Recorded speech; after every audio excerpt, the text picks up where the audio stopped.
नमस्कार, right to know में आपका स्वागत है। कल भारत में एक बहुत बड़ी घटना घटी कि बीबीसी, जो कि एक लीडिंग मेन स्ट्रीम मीडिया है, उसके कार्यालय पर यानी मुंबई और दिल्ली के ऑफिस में आईटी का रेड पड़ा। जी हाँ, आईटी मतलब इनकम टैक्स का रेड बीबीसी के ऑफिस पर पड़ा। पड़ते ही देश की जो विपक्ष है, कांग्रेस और बाकी जितने लेफ्ट इकोसिस्टम के लोग हैं, वो सरकार के ऊपर बरस पड़े। बीबीसी डॉक्यूमेंट्री जो मोदी सरकार को गलत दिखा रही थी, जो मोदी को 2002 दंगे के लिए जिम्मेदार मान रही थी, उस डॉक्यूमेंट्री की ऑन द एयर होने की वजह से बीबीसी के ऊपर आईटी रेड पड़ा है, न कि किसी भी गड़बड़ी के कारण। लेकिन सच्चाई क्या है, ये आपको हम बताएंगे।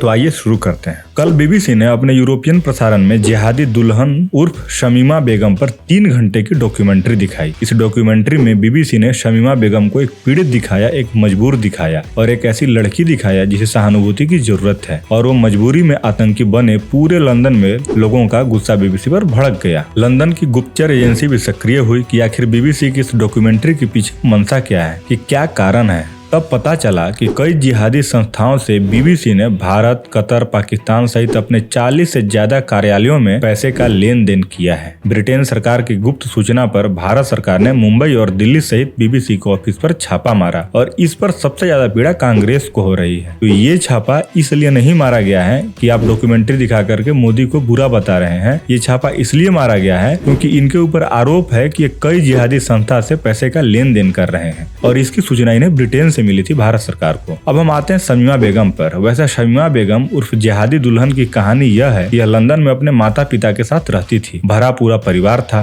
इसके पिता बांग्लादेशी मूल के थे। लंदन में एक रेस्टोरेंट था और एक स्टोर था। यह बहुत समय ऑनलाइन रहती थी और एक दिन यह घर से गायब हो गई। फिर 3 और मुस्लिम लड़कियां गायब हो गई। तब ब्रिटिश सरकार के कान खड़े हो गए और उन्होंने अपनी गुप्तचर एजेंसी लगाई। तब इस्तांबुल एयरपोर्ट की एक वीडियो सामने आई जिसमें शमीमा बेगम अपने 3 सहेलियों के साथ एयरपोर्ट पर दिख रही है। उसके बाद एयरपोर्ट पर कुछ संदिग्ध लोग आते हैं और 3 लड़कियां अलग अलग जगहों पर उनके साथ चली जाती हैं। उसके बाद 4 साल के बाद शमीमा बेगम सीरिया में रशियन सैनिकों के हाथ लगी।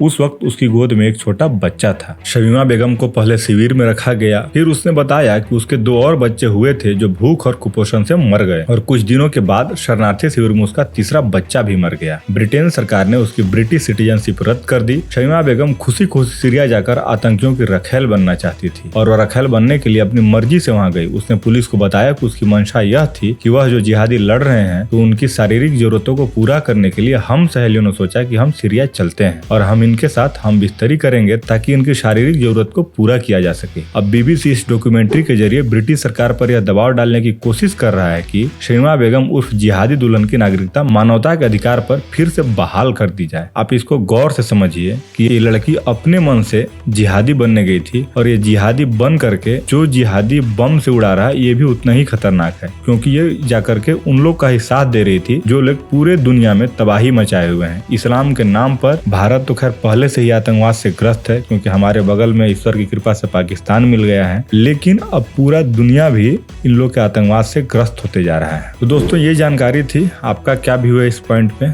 आप कमेंट सेक्शन में कमेंट कर सकते हैं, और दोस्तों के साथ इस वीडियो को शेयर कीजिए, और चैनल पे नए हैं तो चैनल को सब्सक्राइब कीजिए। Thank you.